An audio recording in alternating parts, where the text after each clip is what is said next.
Nazi, come here. Cell Squad is something. Don't look off the dance, man. Yo, you want something? Yeah, man. Cell Squad is. Yeah, man. Don't lock it off. Don't tell her. Guess what, Squad? Go buy a peanut from the peanut man. When him a go through in the dance, in a inbox him have everything you want. Herbs by the bud and by the stock. I like the top shell and them a shell down the bar. Watch it, mind you step on them clock. Welcome to the True Island History Channel. This is a part 2 of the Jamaican Maroon War against the British. Be sure to like, share and subscribe.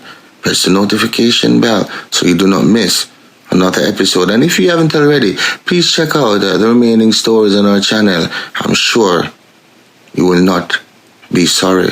Very interesting, very educational.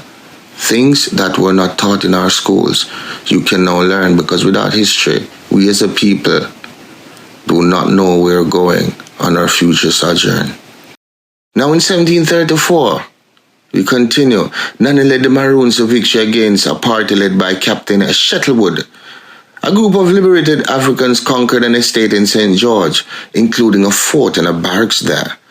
The Windward Maroons removed westwards to John Crow Mountains, a place called Catawoods or Catawwood Springs, and continued the resistance to colonization. We were not having it. We would not be enslaved. Father, we were fed up. We were tired. We were disgruntled. We were missed.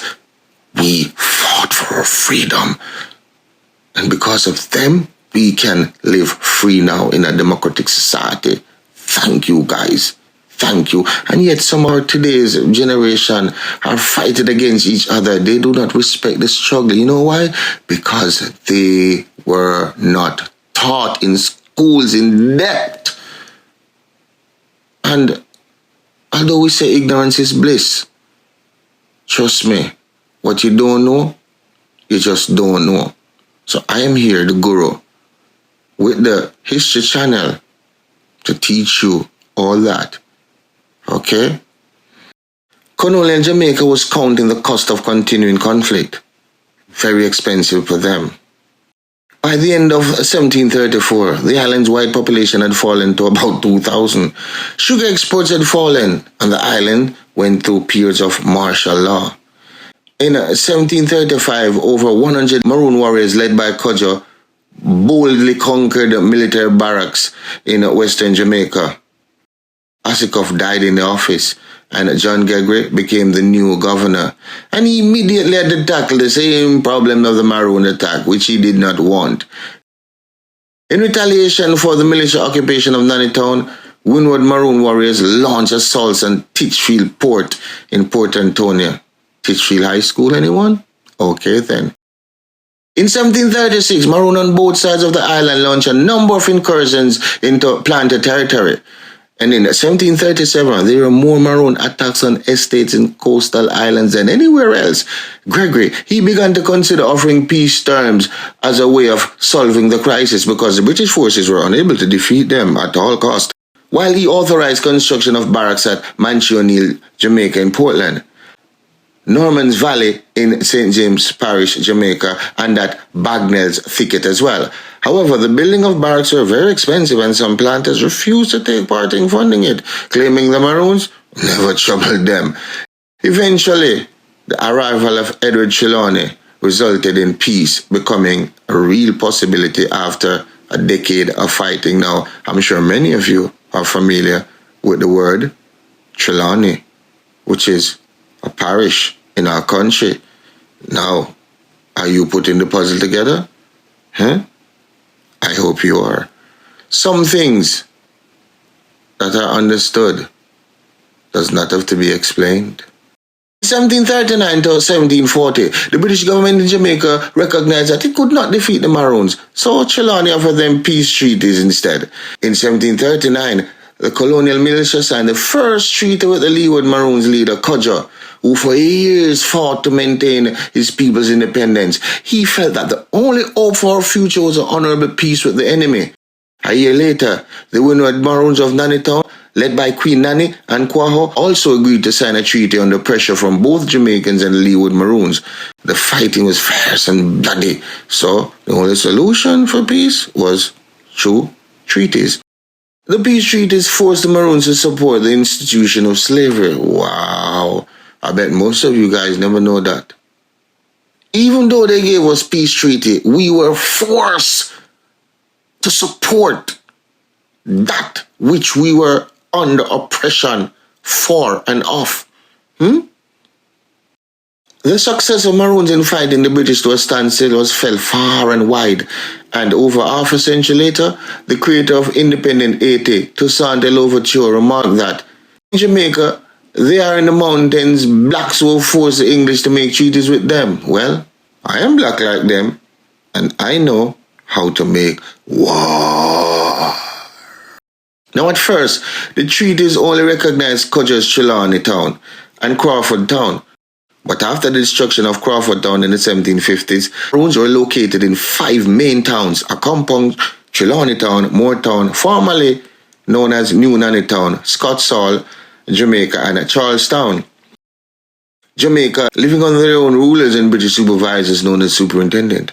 In exchange, they were asked to agree not to harbor any new runaway slaves, but rather to help catch them.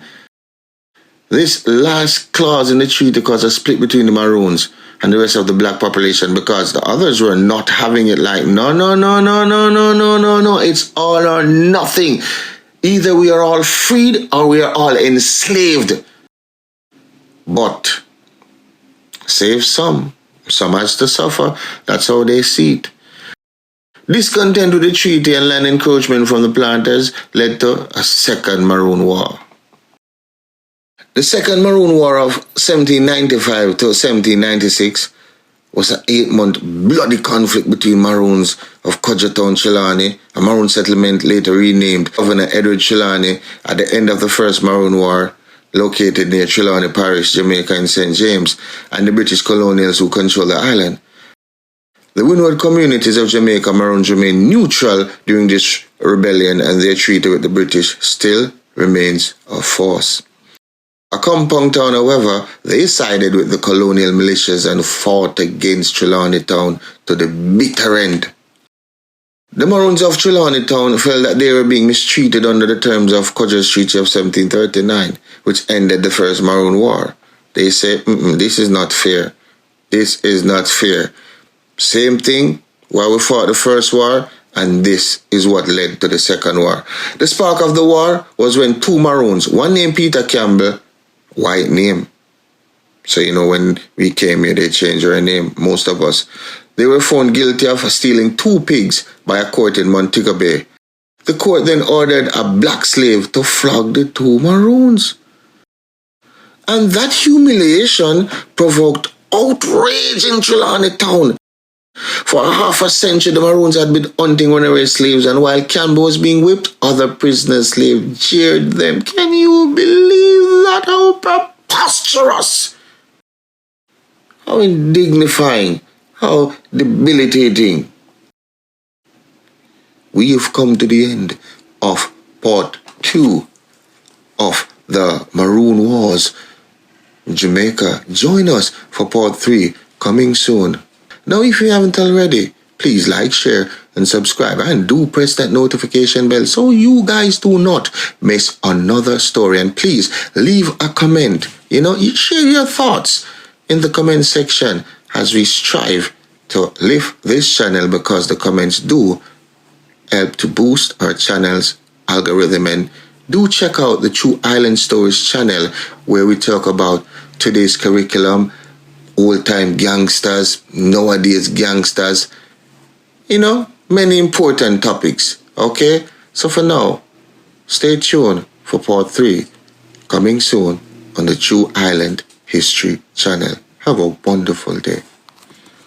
Nazi, come here. Cell Squad is something. Now look off the dance, man. Yo, you want something? Yeah, man, Cell Squad is... Yeah, but don't lock it down. Don't tell her. Guess what, Squad? Go buy a peanut from the peanut man. When him a go through in the dance, in a box him have everything you want. Herbs by the bud and by the stock. I like. The top shell and them a shell down the bar. Watch it, mind you step on them class.